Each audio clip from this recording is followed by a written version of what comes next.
or some form of a recording. I don't like the Zoom recordings, as I said before.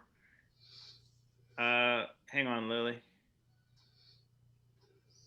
Okay, friends, we are, I forget which session we're at.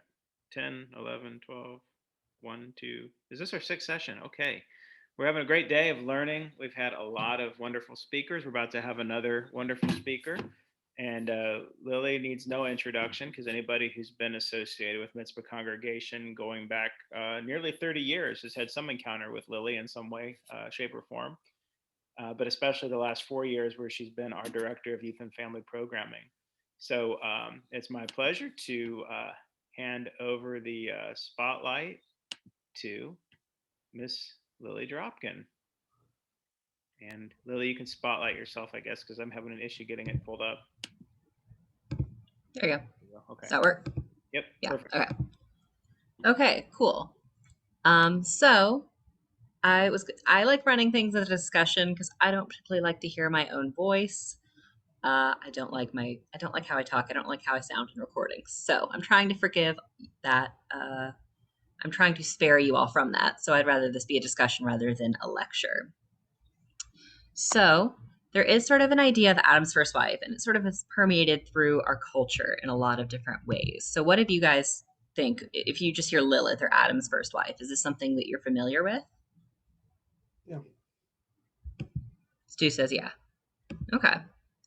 So we've heard about it. So I thought it would be really lovely to try to sort of trace Lilith through history because it's not just Adam's first wife in this concept. There's all sorts of things that go together with this concept of Lilith, both modern and ancient. So, first of all, Lilith predates sort of Genesis. It predates a lot of Canaanite settlement as well. So, in Assyrian, like in Akkadian, which was spoken in Assyrian Babylonia, both of which occupied parts of Israel, the term Lilith actually means, or Lilitu actually means spirit. They said maybe it has a root with Lamed Yud Lamed, which is like night, so like Lila, Leah, things like that. And some people said, oh, maybe it's Proto-Semitic. So it's a very old word, and the idea of Lilith is really old there as well. Some people said it derived from a Sumerian word, and they were referring to desert land dweller demons. Who are in open country spaces. So you have to avoid open spaces to avoid Lilith, and they're especially dangerous to pregnant women and infants. This is not, I should have prefaced this with this is not quite a PG-13 session, as you might have guessed from the Lilith, if you're familiar with that at all. But in that, instead of milk, her breasts were full of poison, and she was infertile and really aggressive and sort of preyed on young men in this case.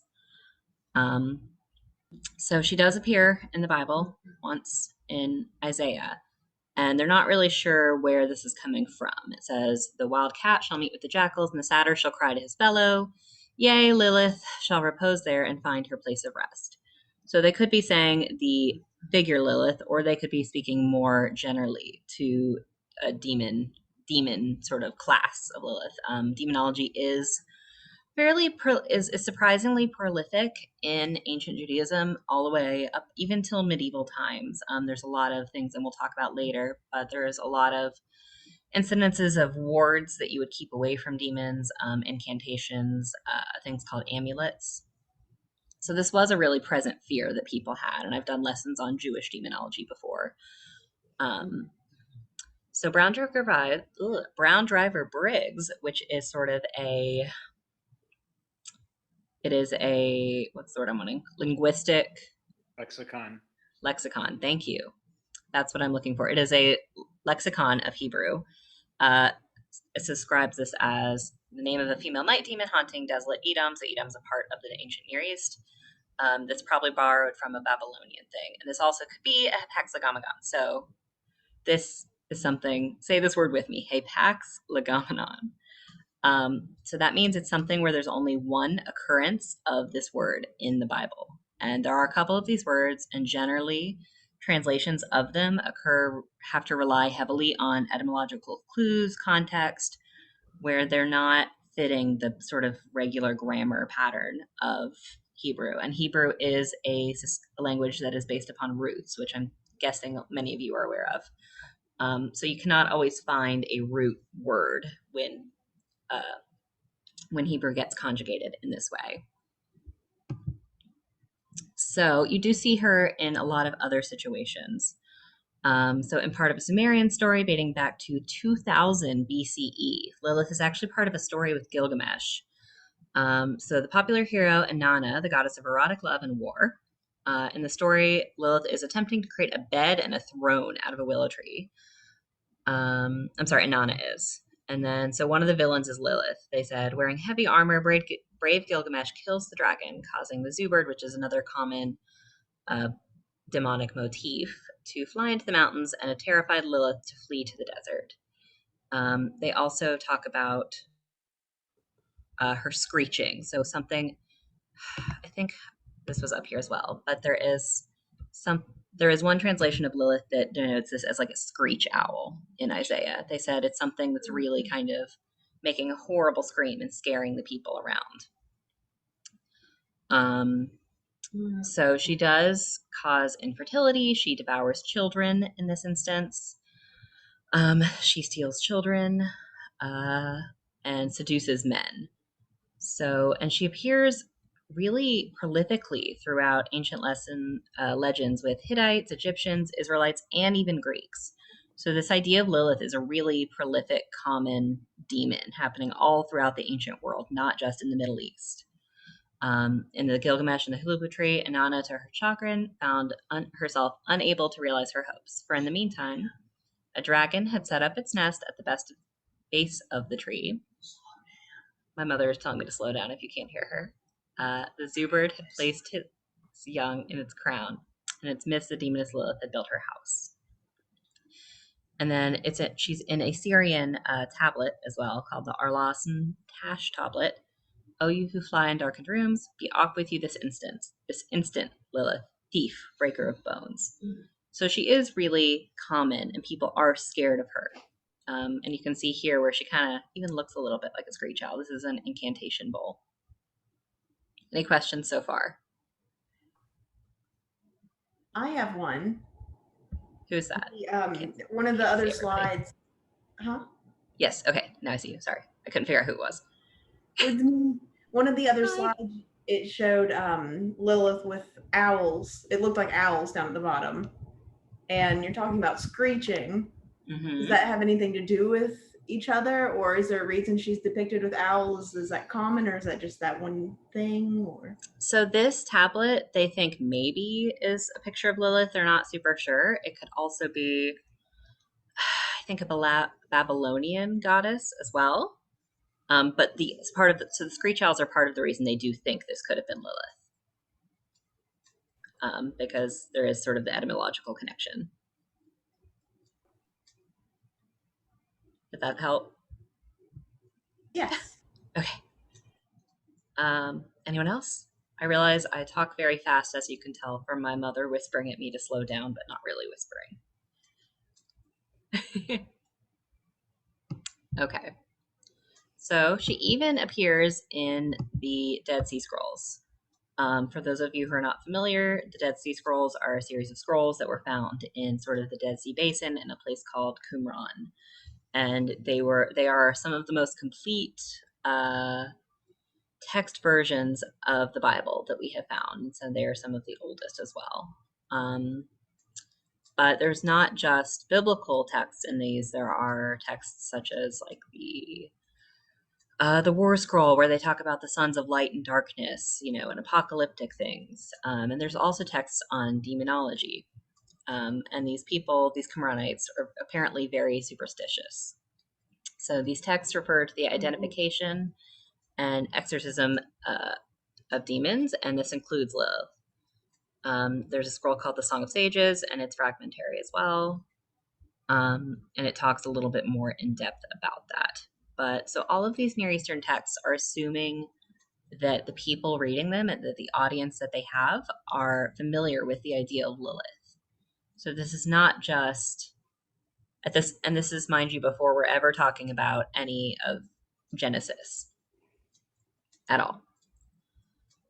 And you guys can read this here where they're talking as Lilith as sort of a more, as not an individual, more demons. And I, the instructor, proclaim his glorious splendor so as to frighten and to terrify all the spirits of the destroying angels, spirits of the bastards, demons, Lilith, howlers, and desert dwellers, and those who fall upon men without warning, to lead them astray from a spirit of understanding and to make their heart and their blank desolate during the present dominion of wickedness and the predetermined time of humiliations for the sons of light by the guilt of the ages of those smitten by iniquity, not for eternal destruction, but for an area of humiliation and transgression.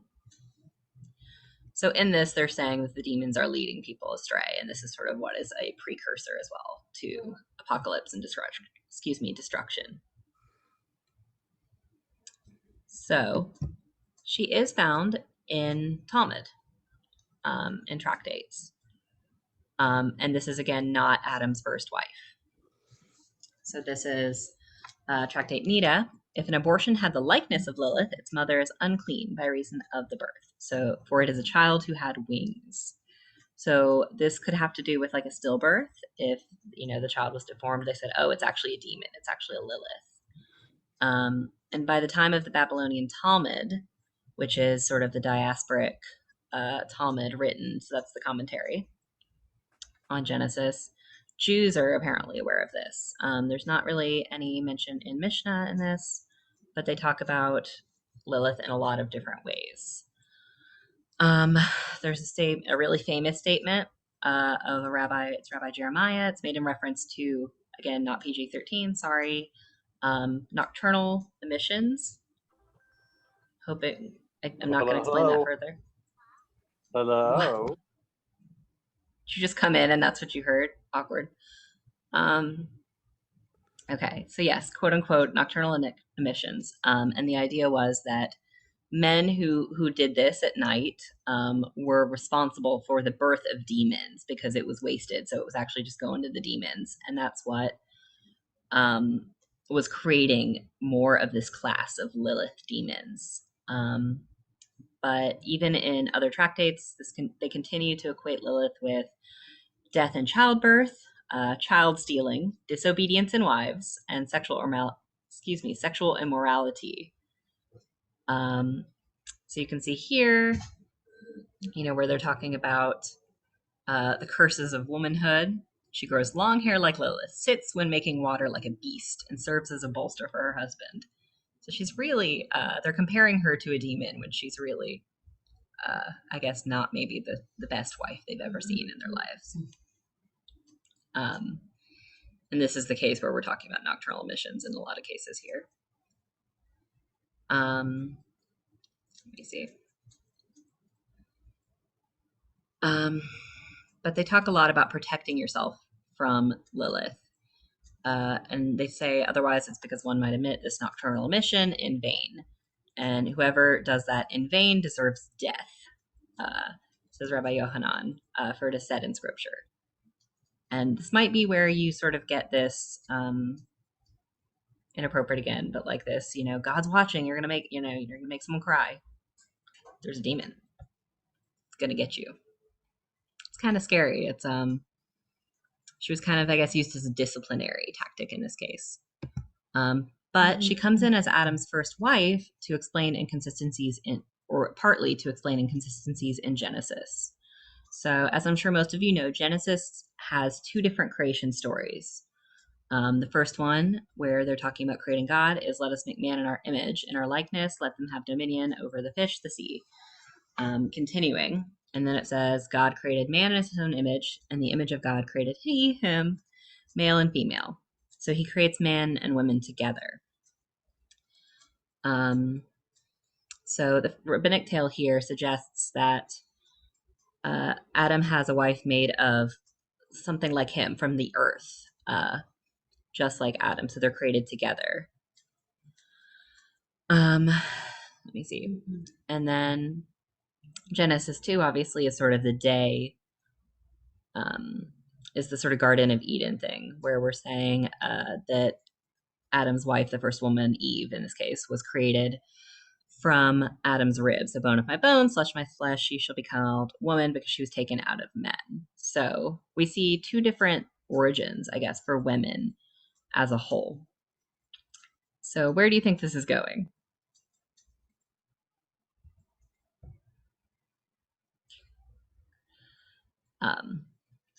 So in the first story here, man and woman are created together. So they're portrayed as equals. And in the second one, woman is made from man. So they're never going to be equals in the eyes of the text in this case. So early rabbis believed that the Torah was written law and it couldn't necessarily contradict itself. So a lot of them attempted to sort of marry the two creation stories with a first Eve and a second Eve. And eventually, through a book that we'll talk about in a minute, the idea of this first Eve was combined with the legends of the female demons, the Lilith. So this book was called The Alphabet of Ben Sirah, and it is not the famous Ben Sirah. This is actually, it's really interesting.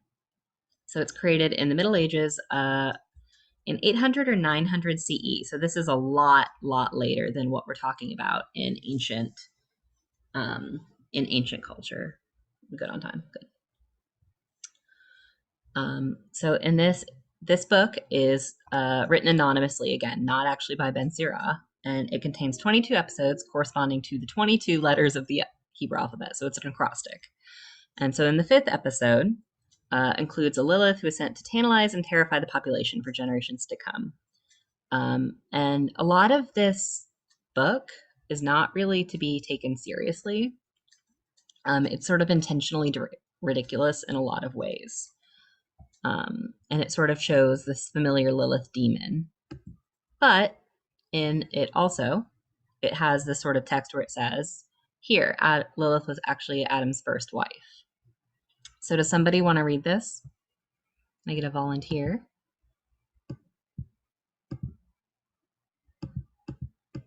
I will if nobody wants to. I'll read it, Lily.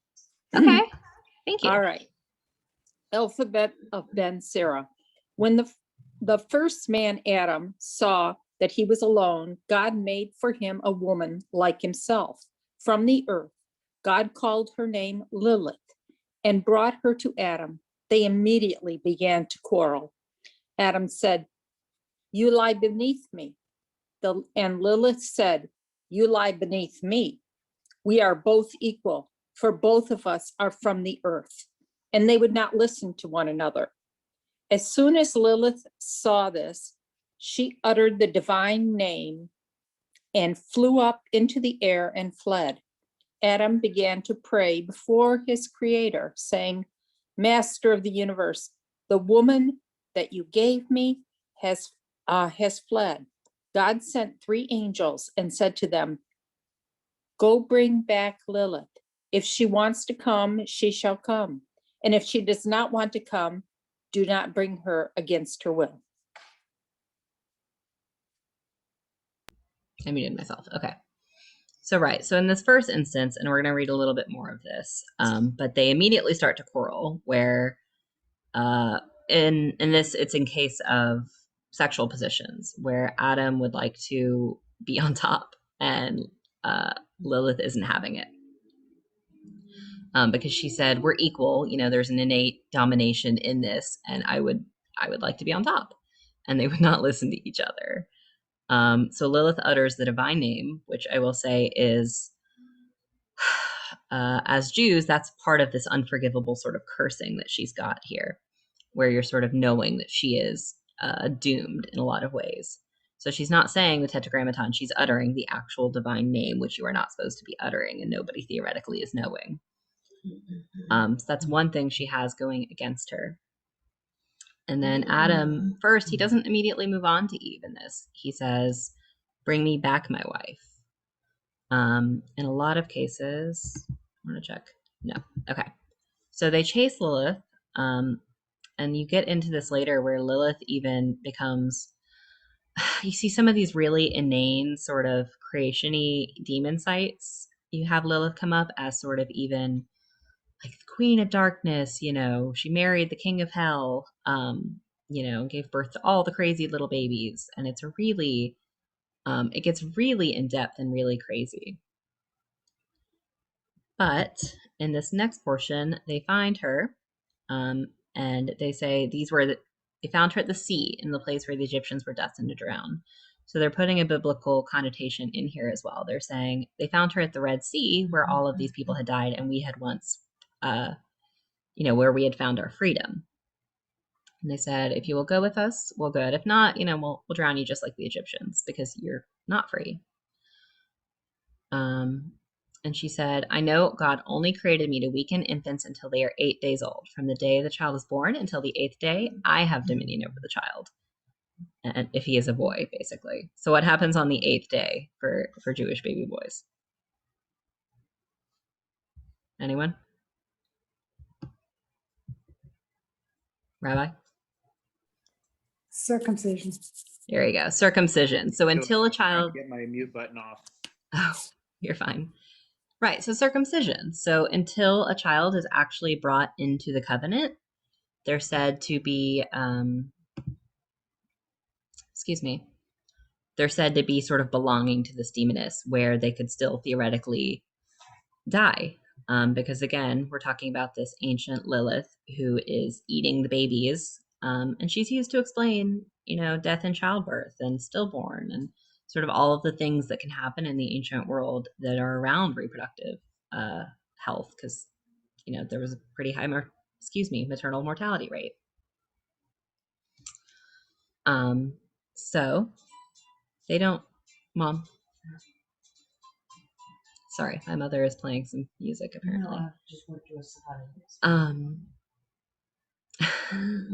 So they say, we won't let you go until you accept upon yourself that each day 100 of your children will die.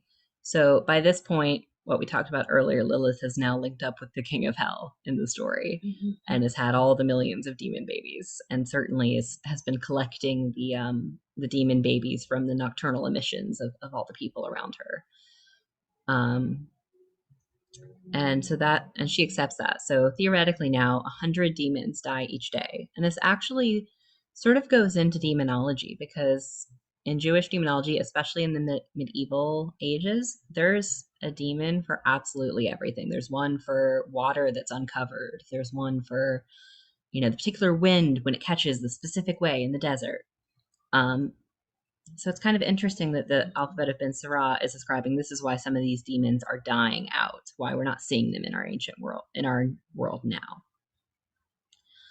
And then they wouldn't leave her alone until she swore, in any place that I see you and your name's in an amulet, I have no dominion over that child. And they left her, for she's Lilith, who weakens the children of men.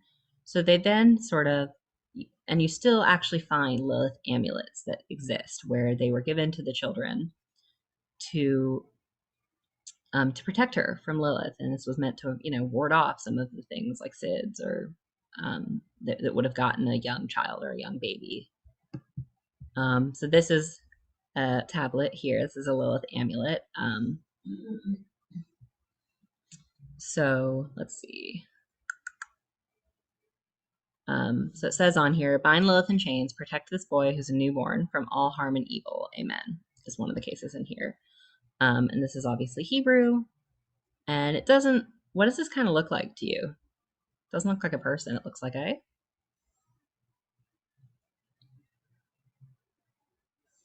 looks kind of like an owl to me. But you find Lilith in all of these cases, which is really... I find it really interesting. But this is the only instance where she's actually God's first wife. But she sort of explodes from there.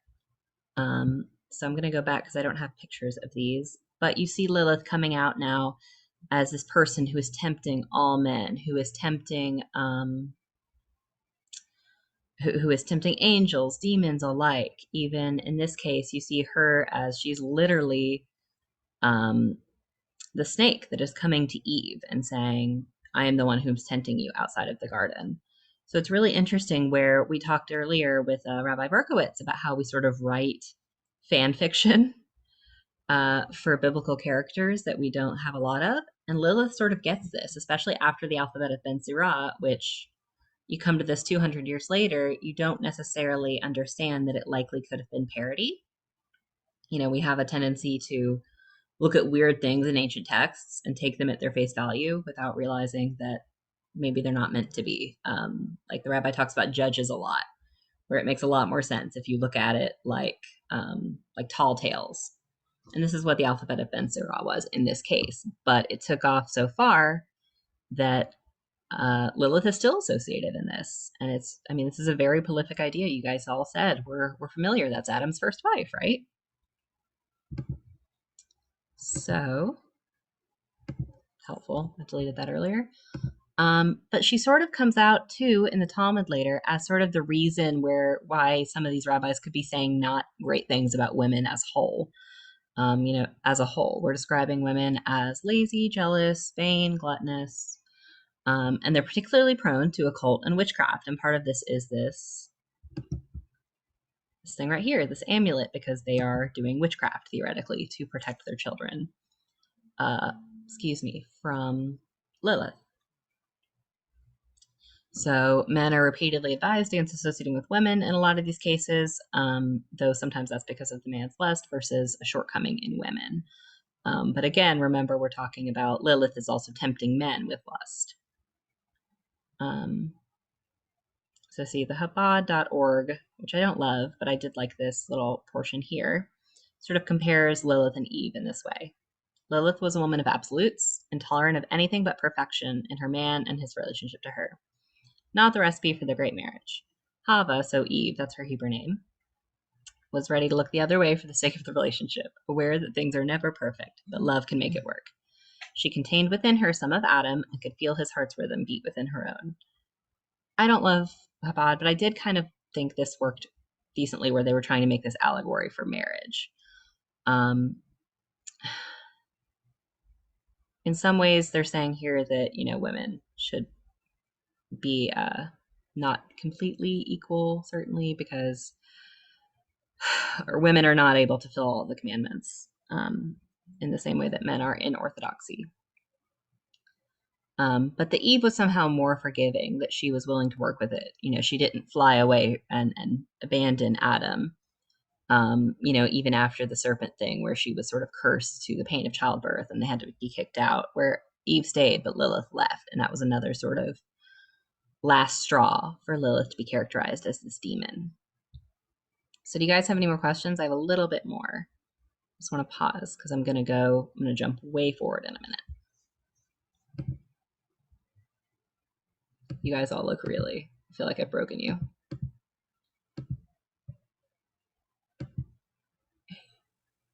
Yeah, one thing about what I've heard also, the reason that men in that era, Talmudic area, they didn't want to associate with women that much was that women were generally uneducated and it was considered a waste of time. Of course, who's responsible for women being uneducated is another question, but that was many people interpret that thing in Pirkei Avot, don't spend time with talking to women, is that women were not capable of intellectual thought.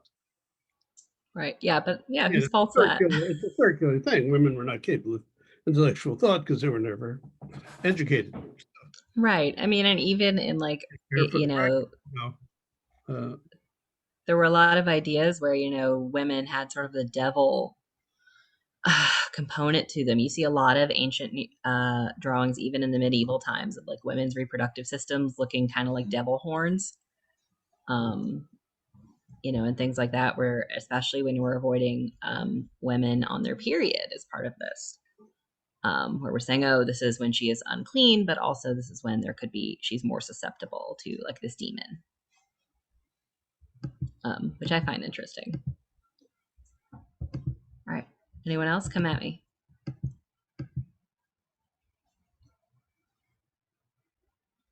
Okay. So you guys are probably familiar with this, but so by the time that we are sort of reclaiming feminism in a lot of ways, we let Frank in from the waiting room. So at some point we start reclaiming the idea of Lilith. And this happens, a lot of it happens, in the same sort of second wave of feminism happening, with all of the people you've heard of, like Betty Friedan, the women's satyrs, things like that, where we're really talking about women's right to work outside of the home, own their own property, all of these things together. So you have things like the Lilith Fair, it's a celebration of women in music. We have the Lilith Magazine, which is a Jewish, very feminist magazine. And their mission is to be feminist change agent in and for the Jewish community, and it amplifies Jewish feminist voices and creating inclusive and positive Judaism, spurring gender consciousness in the Jewish world and empowering women, girls, and trans and non-binary people in every background to envision and enact change in their own lives and larger community. So Lilith sort of, at the same time as second wave feminism, becomes a rallying cry in a lot of different ways, where they're saying the way Lilith is treated from our text and our tradition is really not okay, because she really didn't do anything particularly wrong other than uttering the divine's name, though people now are not necessarily recognizing that as something really horrible in the same way somebody else would of the time. She was looking for equality, so she becomes this call to others for equality as well. So I love this. But so there's a huge explosion of sort of feminist literature that comes around Lilith around this time. People write books in which sort of protagonists had inner Liliths, teaching them not to be subservient to men, to stand up for themselves. They wrote essays, poems, and they wrote Lilith really back into the narrative, very Hamilton style. I put myself back into the narrative. And rather than the serpent, like they had her before, where she's tempting people, they had her as like a friend of Eve, as saying, oh, we realized we both really married a loser, didn't we? In some ways. So I like this one. Aviva Cantor says, her strength of character and her commitment to self is inspiring. For independence and the freedom of tyranny, she was prepared to forsake the economic security to the Garden of Eden and accept loneliness and exclusion from society.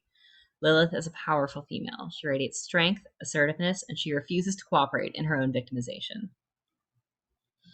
And then here you have where she's, instead of a source of fear, instead of this where people are horrified at this idea of Lilith that has permeated the ages, really, they're transforming her into an icon of freedom. Again, like she was at the Red Sea. And it goes on to say, their frightening of character of Lilith grew, in part out of repression. So repression of sexuality, repression of free impulse in women, and the repression of the question, what if I left it all behind? As modern Jews begin to ask questions about sex, freedom, and a choice more directly, Lilith becomes a complex representation of our own desires. So at the same time that women are sort of sitting here thinking, what if I left it all behind? What if I didn't work from the home? What if I, was not the homebound mother raising children, not holding a job? What if I had my own credit card? Things like that, whereas she's becoming an inspiration to many of these women who are saying, I could leave just like Lilith did. And then there's I love this, but there's a really interesting story called The Coming of Lilith, in which theologian Judith Plaskow writes, she tries to explain the story of Lilith. So she says Lilith simply didn't want to be bossed around by Adam. She was an equal, like we said, so she leaves. And then they just slandered her in her absence, which I'm sure we all sort of have this worry, if we leave a bad job, if we leave a bad marriage, what are people going to think about me, especially in this time where that was not heard of. And The Coming of Lilith ends actually with Lilith meeting Eve and helping expand Eve's perspective of how she deserves to be treated as a wife and how she deserves to be treated as a mother. And the quote is, until the bond of sisterhood grew between them. And I actually even found some stories at one point about Lilith and Eve teaming up and leaving Adam in the dust and going to be like lesbians together. So it's really interesting how this sort of ancient Near Eastern demon has become this rallying cry for not just Jews, but Jewish women to sort of get their own empowerment. So that's about all I have. I'm trying to be sensitive to time.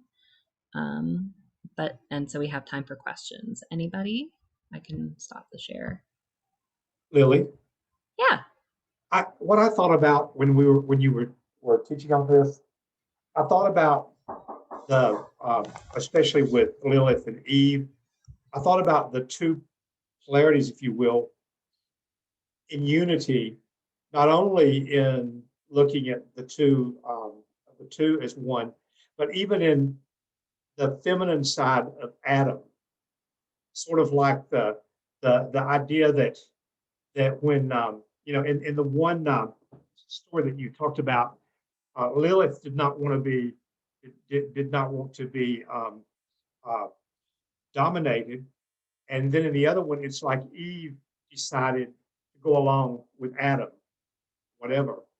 And I sort of saw that as two parts of not just of femin, of women, but of femininity. You know, not only just women and thinking of it in a gender sense, but in femininity, thinking of it as a as what femininity is anyway. If that makes sense, it's like so it's almost like they complement each other in my mind. And without one, the other one probably won't survive because they need each other. And as I look at myself and I see my own uh, uh, bipolarity or whatever, uh, you know, I can do work in myself in both of those ways, in the feminine side and the masculine side. Does that make sense? And that's what I really thought about these when I saw them, was that balance they create. Yeah, absolutely. Where Eve is sort of the in some ways, in some literatures, Eve is portrayed as sort of the quiet, sort of maybe even more traditionally feminine aspect, and Lilith is the aspect where women can be more masculine. They can certainly. Andy just said this privately, but she said you can claim one's own bodily autonomy, where women can make their own sexual decisions and have have rights to their own bodies in this instance, where of course, which is not to say Eve can't, but she's sort of the softer side, where Lilith in this case is sort of the nevertheless she persisted side. Good political reference. I tried. Yeah. By the way, I was just thinking of a play that does not involve Lilith, the musical Children of Eden. I don't know how many people here have seen it. But in that one, it doesn't involve Lilith, but Eve becomes the dominant person. That she eats from the tree of knowledge on purpose because she doesn't like being confined to the Garden of Eden where there's nothing to do. And Adam is the one who keeps saying, no, we've got to follow what God says. God's going to come back and talk to us, and so on. And after they're expelled, Adam says, well, what if you could relive this day and not eat of the fruit of tree of knowledge? And she says, no, I couldn't go back to not having that knowledge. I'd rather leave the garden. Right. And certainly I think a lot of women, even even women who claim that like, oh, woman's place is in the kitchen or something, don't actually want to go back to the way that women were treated before in this sort of unequitable thing. Nobody wants to feel like they're the dumb woman who's just made to stood there and look pretty. I certainly don't. Andy says there's one picture I've seen on Facebook that talks about the second story of Genesis being made from man's rib that says, woman was not made for man's head, but to be above men. She was not made of man's feet to walk on and dominated by men. She was made from his center to be his equal. I like that. I like that a lot. I haven't heard it before, but that's really interesting that they would say, oh, it's actually the rib because of this reason. I was thinking of something different when we were talking about all the evil stuff that Lilith had done. Do you think that it also was something that they used to explain mental illness? Possibly. I don't have enough research necessarily to make that claim, but I think, demons were used, especially in medieval times, to explain a lot of things that people didn't necessarily understand. You don't understand why your baby died, during birth. It's a lot easier to say, oh, it must be the fault of a demon and try to figure out exactly what went wrong.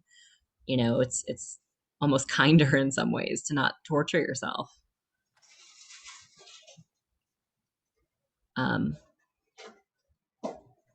mean, honestly, it's really interesting. A friend of mine was talking to me about the demon who haunted over like covered waters. You couldn't leave water out.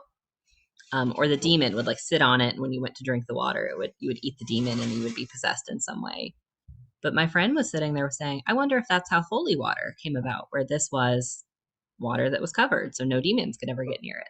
So it's really interesting to sort of think about how this practice of demonology and magic that we don't really attribute to Judaism in any way, shape, or form anymore did sort of shape some of our thoughts and some of our cultural practice. I'm sure many of you have heard, the evil eye, the Hamsas that are protecting us. Don't look at me like that. It's bad luck. Spit down on the ground, all these things. And they were, a lot of them were attributed out to demons. And of course, then you have the angel of death. Mm-hmm. Exactly. One time, my dad told me once that one of his brothers or sisters was sick, and his mother, who was not necessarily a religious, traditionally religious person, actually had a rabbi come in to change the child's name because the idea was that the angel of death wouldn't recognize the child. Right. Yeah. So even for a person who's totally non-observant in a way, those beliefs still existed. At least, let's be safe. No, I mean it's really common, that Jews won't name children after someone who's already alive, because the idea is that somebody will be confused when they die and take the soul of the child. Only in Ashkenazi, though. Right. Well, and a lot of this demonology does come up more, or come up. It's just different in Sephardi versus Ashkenazi. You have very different concepts of magic in both of these cultures where they're assimilating differently. But Sephardim will name children after living people. Mm-hmm. No, that's Ashkenazi, yes. Yes, Sephardi. Yeah. I think superstition in general gives people a sense of agency, albeit a false sense of agency, to try and control what they don't think they can control. Right.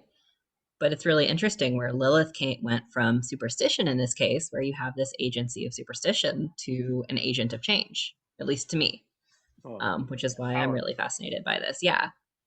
I was going to say, Becca has heard me, we'll be at like the bar and somebody will say something about feminism and I immediately bring up Lilith. I'm like, no, this is a girl power, like very, I don't know, it's a very hot button issue with me. And certainly if you guys want to learn more about feminism and Judaism, there are all sorts of resources around. There's Women's Seder. There is literally a website called the Jewish Women's Archive. And they do all sorts of really amazing work where they lift young Jewish voices. So they have fellowships for teenage women, girls, and college-aged women. They have an encyclopedia of women-based like authors, leaders, agents of change that goes as, and it's an encyclopedia of ancient and modern. And they also have all sorts of educational curriculums, and things that you can do to sort of educate yourself on women's roles throughout Jewish history. What does Andy say? Yeah, in some ways. So Andy says, I mentioned that God sent angels to go find Lilith and ask her to come back. And if she didn't want to come back, she wasn't forced. Is that not at its core, showing women's autonomy to make decisions? It totally is. They had to kind of make a deal with her. She wasn't saying, oh, I'm going to go back, and they couldn't. And they didn't just like kill her and say, no, you can't. They didn't just like kill her or say, oh, no, you can't just leave, or, to the end with you. She had to have her own agency in this and sort of broker an agreement that was workable for both of them. She immediately, theoretically, went and found another demon husband. She doesn't need Adam. She's got options. I got a smile. Yes. Any more questions, guys? I realize I talk very fast. So if I went Well, through like- anything too fast. Yes. Lily, going back to the point of Lilith being a sexual demon and I think it was eating the sperm. Is that where what came to my mind there was the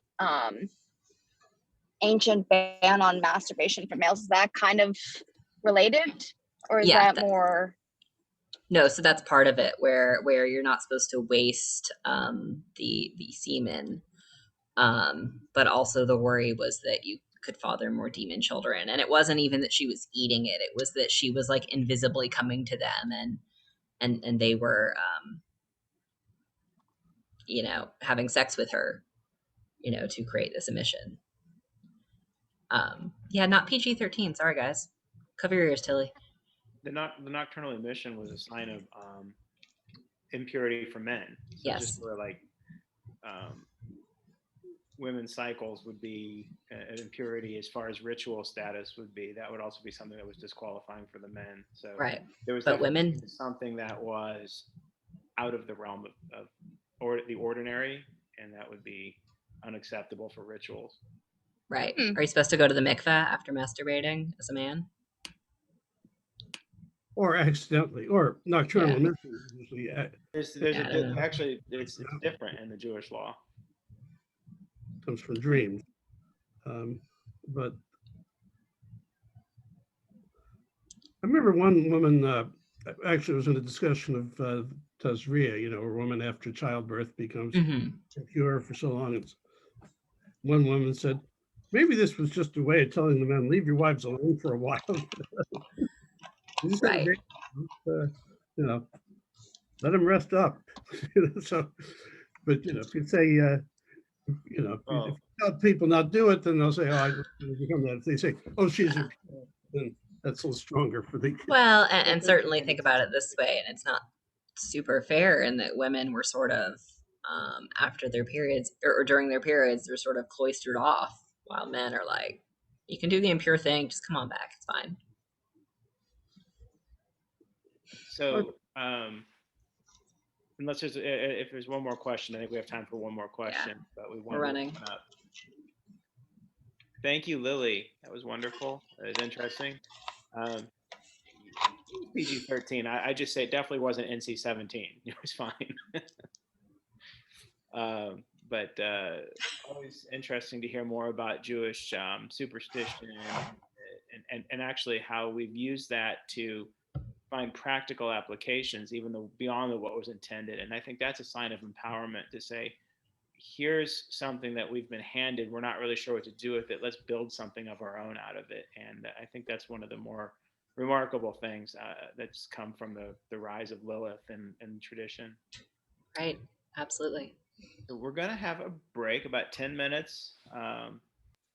I don't have my schedule in front of me. Next up is Cantor Height, I believe. Cantor, yeah, you guys, this is we're having a great day so far. Everything's been wonderful. And Cantor Height, who's done Lunch and Learn series with us before, is backed by popular demand, and it's going to be talking about the Jewish music and music of liberation. So she's a wonderful personality, and we'll look forward to learning from her. So get a drink, get a nosh, and we'll be starting again shortly. Thanks, Lily. Thank you, Lily. That was Thank great. you guys. Very good, Lily. Thank you, Lily. Did Sue just say that was pretty Thanks, good? Lily. That was awesome. Very good, yeah. That'll do. Yeah, that'll Thank do. you, It's just Lily. pretty good. Thank y'all. Just pretty good.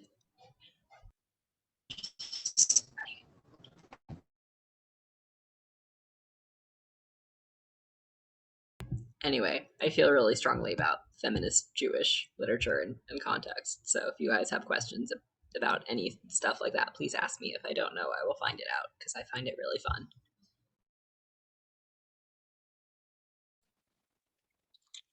Yeah, the whole tie of Lilith and Jewish feminism has always been a strong attractor for me, if you will. So Yeah, it's really, I mean, it's cool. Like reclaim your identities here, and certainly even in the civil rights movement,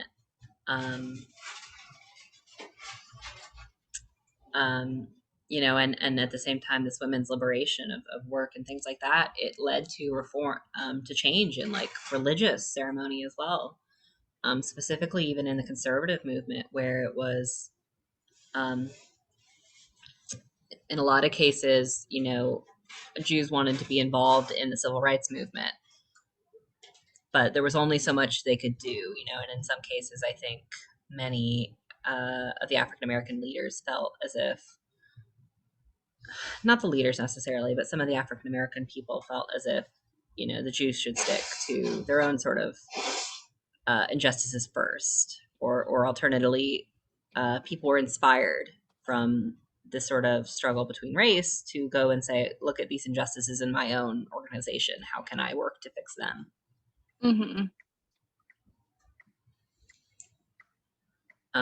And there was a lot of really interesting organizations that came out now. The one I can think of off the top of my head is Ezrat HaNashem, which was conservative, and talked about, I think, the seating of men and women together.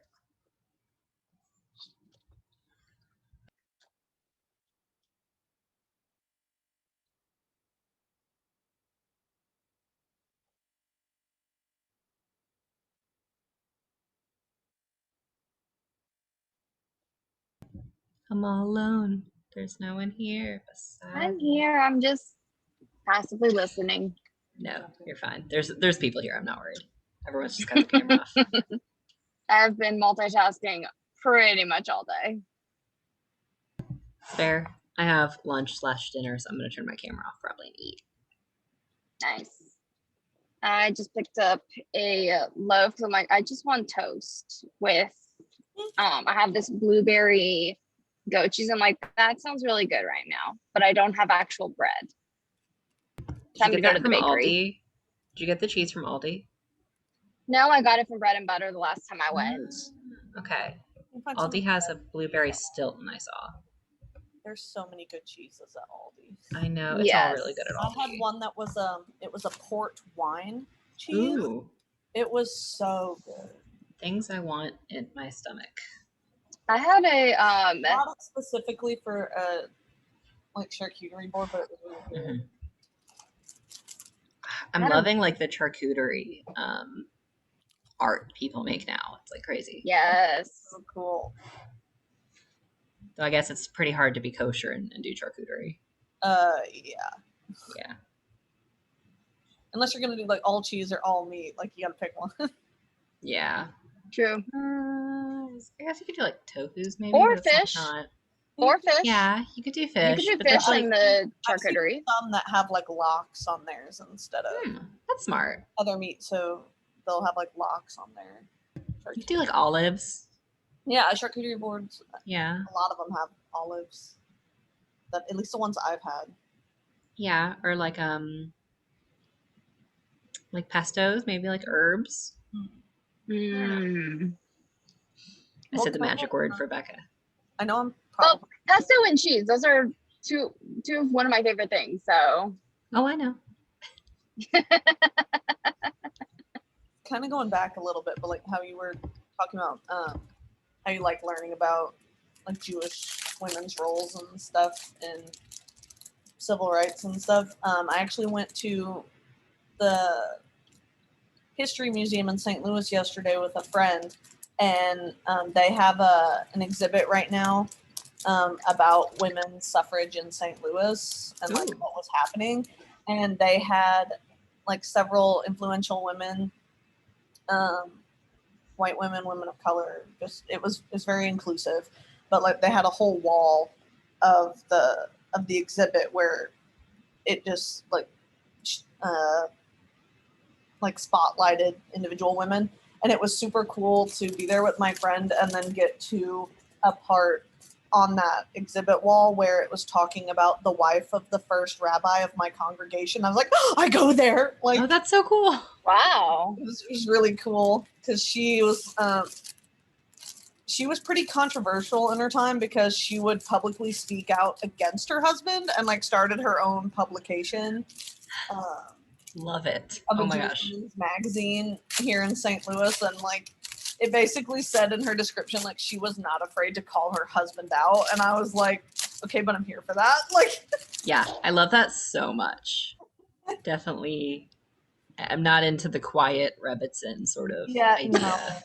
And I know most, and I'm sure most rabbis' wives are not, at least in outside of like, I can what vouch rabbi? for not a quiet Rebbitzin. You can vouch for your wife not being a quiet Rebbitzin. She doesn't really like the term Rebbitzin that much either. Yeah, I was gonna say, I think someone called her that when you guys first moved here, and she's like, "Please don't." She's like, just Cantor Heights on. Well, I remember. Hi, everybody. Hi, Cantor. Hi, Rabbi. Yeah, hi, Cantor. Hi. I love the discussion. Keep going. I don't like being called Rebbitzin either. Sorry, we just had a discussion on Adam's first wife, so and then ended on feminine, on the feminist. Well, what do you call the perspective. husband? What do you call the husband of a cantor? Cantor's in? I don't know. No, my husband decided it was lucky. Truly. And the rabbi, and my rabbi emeritus now, used to call him from the pulpit Lucky. Just everybody called him Lucky. No, but what did you call the wife of a cantor? There was a name. There was a name. There was a term. What? Chazanta. Really? Mm-hmm. Huh. Chazanta was the wife of the cantor. Yeah, that's a question. I know, like, of course, in the congregation I belong to here in the Kansas City area, both our so-called Rebbitzins are men. At BZ, I know they were trying to figure out what to call Ross Sadoff, and he was the Rebbit's men. That's cute. Yeah. Listen, when I started, it was what do you call a lady cantor? And I was called Contressa, Cantorina, Cantoretta. Can't just be a cant. Yeah. And my answer to them, and I tried not to be nasty, but my answer was, so what do you call a lady doctor? And they just went, yeah. Oh. But the question is, no, in Hebrew though, would you use chazan or would you use chazanit? It's chazan. I use chazan because my degree, my smicha, if you will, says chazan. So in Hebrew, I use chazan. Truth be told, I was told by one of my rabbis in one of my congregations not to use the term chazan because it was not a good term in the Reform movement. And if you called yourself a chazan, it denoted something that was not, I guess, Reform enough or dignified enough. I wasn't going to go there. He was my rabbi. I guess I could see, like, in classical Reform that they'd rather use like an English term versus like a Hebrew term that is not so used. Actually, it's a Latin term because Bach was a cantor. Oh, okay. Mhm. I'm not sure I ever even realized that. Yeah, I know Christians use the term. That's why, that might be an argument for using chazan instead of cantor. Cantor is, I have some very dear friends who are cantors in the Catholic Church. It's not a professional position, I don't think. Is it always? It's not a professional position. It is a highly trained position. It does take a leadership role. It's a very interesting position within the structure of the Mass. But I don't think, but are they considered ordained in the sense? No, it's the position of cantor is on a par with the position of deacon within the Catholic Church. Deacons are not ordained. They do study within the deaconate, but they're not ordained. So, and neither are cantors. And Reform, about Jewish cantor, but in Judaism, cantors are clergy. Oh, absolutely. Absolutely. Yes. Maybe that's an argument for using chazan because you don't want to put yourself at the same level as a cantor in the Catholic Church. You could look at it that way. I was a professor in a Catholic seminary for a year here in Denver. So it was interesting to go to Mass and see their cantors and their roles. So, because it's the same word doesn't mean it's the same function. Exactly. And I always used to tell people, I used to laugh when they'd say, well, what do you do? And I'd say, I'm a cantor. And they'd say, well, what is that? And I always used to say, well, the first thing you need to know is that it is not halfway between a trot and a gallop. No, seriously. Well, I grew up riding horses.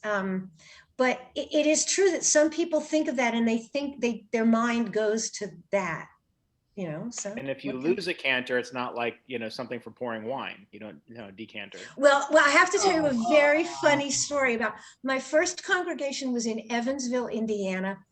And we had an alarm system where you had to call the alarm company at the end of the day when you locked up. If you didn't, the alarm company called you for emergencies.